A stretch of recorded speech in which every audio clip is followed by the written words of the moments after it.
Retinal vein occlusion. The eye is made of parts that receive and focus light on the retina, and the retina which perceives the light and sends the signal to the brain through the optic nerve. The brain perceives the object that we see. Like any other part of the body, retina, which is key to vision, is also supplied by blood vessels. The retinal vein is one such blood vessel that drains the eye.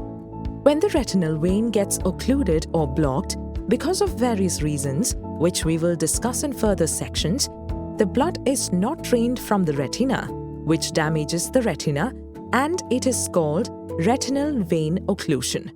It is the second most common blood vessel-related blindness.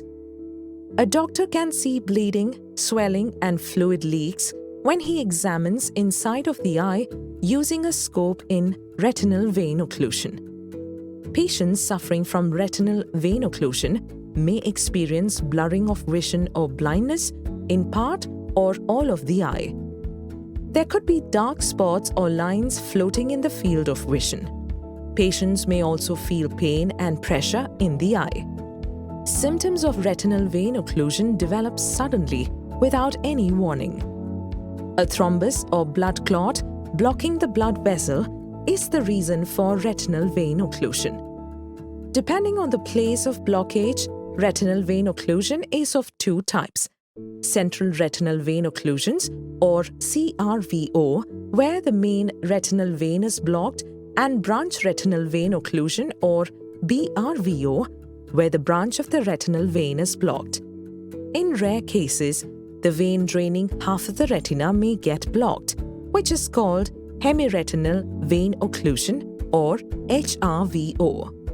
Some of these factors increase the possibility of formation of thrombus and blockage of the retinal vein: smoking, overweight or obesity, older age, hardening of blood vessels, glaucoma, lymphoma, a kind of tumor, a blood condition called leukemia, a condition called multiple myeloma, and injury to the eye. A detailed history would be taken by your doctor to know the symptoms you are experiencing, and also to see if you have earlier mentioned risk factors like smoking, etc. On fundoscopy, inside of your eye is examined. The doctor will put an eye drop to dilate the pupil and explore inside of your eye.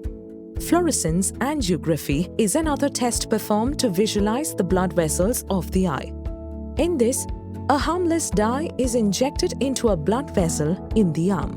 The dye travels to the blood vessels of the retina. Then, an instrument captures the image of the retina, in which the doctor can visualize if there are any fluid leaks in the retina. Some patients may need another test called optical coherence tomography. In this test, pupils are dilated using an eye drop. Then a machine scans the retina to make a detailed image of the retina. The doctor examines the image and identifies the abnormalities. On detailed examination, the doctor may find swelling of part of the retina called macula, blockage in blood vessels, leaking blood vessels, growth of new blood vessels, and bleeding on the retina. Avoiding risk factors and maintaining a healthy lifestyle are the first steps towards the prevention of retinal vein occlusion. If retinal vein occlusion has already developed, preventive measures can help to minimize worsening, development of complications, and development of the condition in another eye. If you are a smoker, stop smoking and avoid secondhand smoke as well. Keep blood pressure, blood glucose, and cholesterol levels under strict control. If you are suffering from glaucoma, keep it under control by sticking to the treatment suggested by your ophthalmologist. If you have already developed retinal vein occlusion, strictly follow doctor's advice so that you can prevent it from happening in another eye. Anything healthy for the body is healthy to the eye. Healthy eating and regular exercise are essential for the health of your eye. Unfortunately, retinal vein occlusion can't be cured, which means the vein cannot be unblocked. However, With the treatment, complications can be avoided and damage can be minimized. Retinal vein occlusion is treated with local injection and laser therapy. These treatments help to restore vision in a few months in some people, and some may experience permanent vision loss.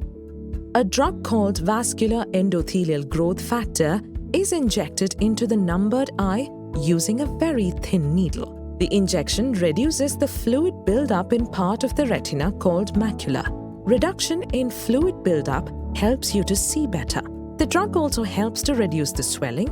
A steroid injection may be given to reduce the swelling. There are leaking blood vessels and new blood vessel growth in retinal vein occlusion. Leaking or new blood vessels are burnt using laser to avoid further damage. Unfortunately, retinal vein occlusion does not come with warning signs and symptoms, but it attacks suddenly. Moreover, there is no cure for retinal vein occlusion, but damage already done can be controlled. Controlling risk factors and following healthy lifestyle are very important. Last but not the least, regular eye checkup is critical to avoid any eye problem. A routine eye examination is essential, especially if you have risk factors that can damage eyes such as smoking, cholesterol, diabetes, and hypertension.